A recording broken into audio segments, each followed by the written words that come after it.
Bonjour et bienvenue sur mon jardin dans les Landes. Alors, dans cette vidéo, je vais vous montrer les différentes plantes que je cultive en pot, en jardinière ou dans différents contenants. Ça pourra peut-être vous donner des idées pour votre jardin. Et je vais en profiter aussi pour vous parler de ce livre, Pots et jardinières. C'est aux éditions Solar et c'est de Tiffaine Germain-Lacour et de Olivia Brun. Voilà, je vous en parle dès demain lundi sur Book Jardinsta. Il est très intéressant, il y a 25 modèles de jardinières différentes. Allez, maintenant, je vous fais découvrir mes jardinières et mes pots.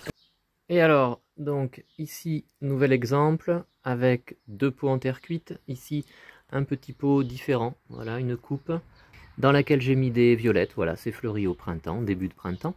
Et puis ici, dans ces deux pots, alors j'ai une première situation ici avec, devinez quoi, un arôme, voilà, qui est en train de fleurir, ici, voilà. C'est en pleine floraison, alors cet arôme, ça fait maintenant quelques années qu'il est en pot et je le régénère de temps en temps. Et puis ici, ce pot-là, il y a une particularité. Alors ici, il accueillait du muguet qui a fleuri à la saison. Et la particularité que je pratique par rapport à ce pot, c'est qu'en fait, c'est plutôt un cache-pot. Et parce que je cultive, vous voyez ici, on le voit un petit peu, le muguet dans son propre pot. Et je le transfère quand il est prêt.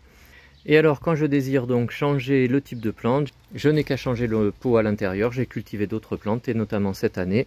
Voilà, il suffit que je fasse.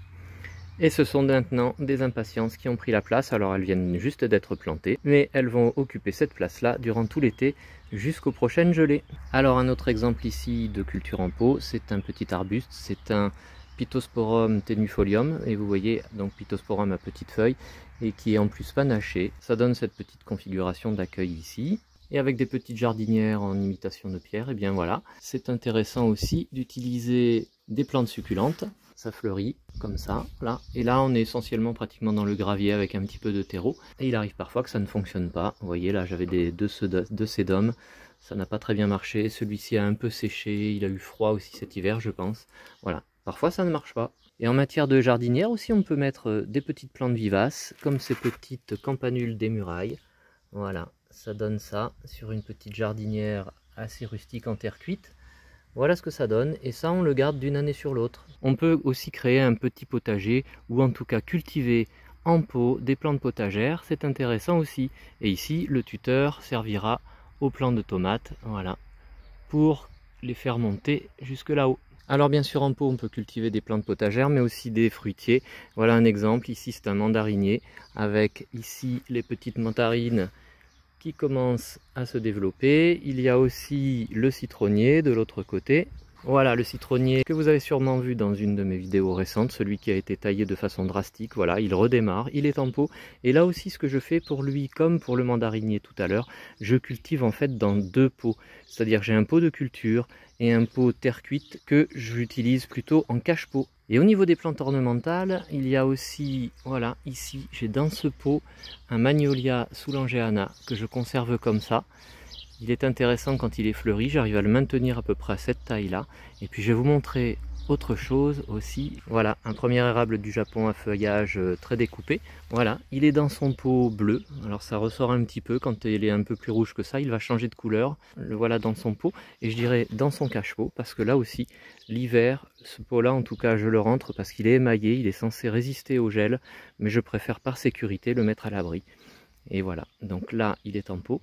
J'ai ici une Daphné, voilà, Daphné à feuillage panaché, qui sent très bon, qui est dans un pot. Et quand on parle d'échec, eh bien voilà, j'en ai une autre ici, voilà, derrière ici. Eh bien, elle réussit moins bien, j'ai du plus de mal, pourtant elle est cultivée de la même façon. Et je vous montre enfin le dernier. Voilà, mon petit dragon dans son pot chinois.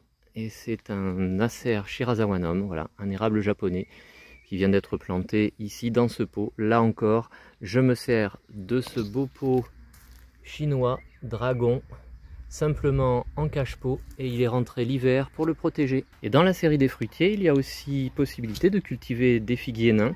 Voilà, celui-ci. Alors lui, bon, il va falloir que je le désherbe parce qu'il est un petit peu envahi. Mais il est cultivé dans son pot, il reste là-dedans et il passe ses années comme ça. Et dans les fruitiers également, on peut cultiver les oliviers en pot.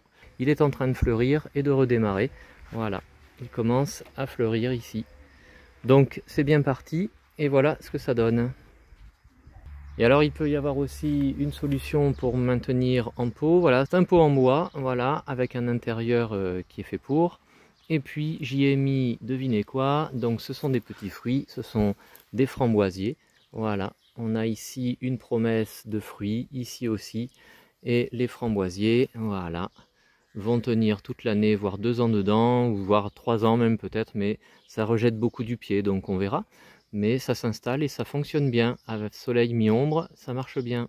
Et on peut même cultiver en pot des rosiers. Voilà, celui-ci, c'est un David Austin, c'est le Scepter d'Île. Et il fleurit tous les ans, je le régénère un petit peu, il commence à être un petit peu vieux. On voit sa base ici. Je l'avais rempoté l'année dernière, donc là il repart de cette année seulement, parce que j'avais travaillé pas mal, j'avais beaucoup travaillé ses racines. Cette année il repart, voilà. Et il va nous faire de belles fleurs. Et alors on peut utiliser aussi donc des contenants qui sont destinés vraiment à cette utilisation, des pots réellement. Et puis on peut détourner aussi la fonction des objets, et notamment par exemple comme ici, cette bassine en zinc.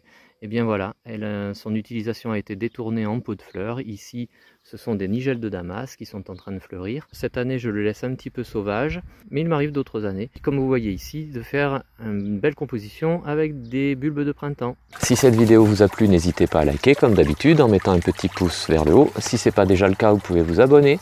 N'oubliez pas de cliquer sur la cloche de notification pour recevoir les prochaines vidéos que je vais publier. Et puis je vous remercie d'être passé me voir, ça fait toujours plaisir. Et à bientôt sur Mon Jardin dans les Landes. Au revoir.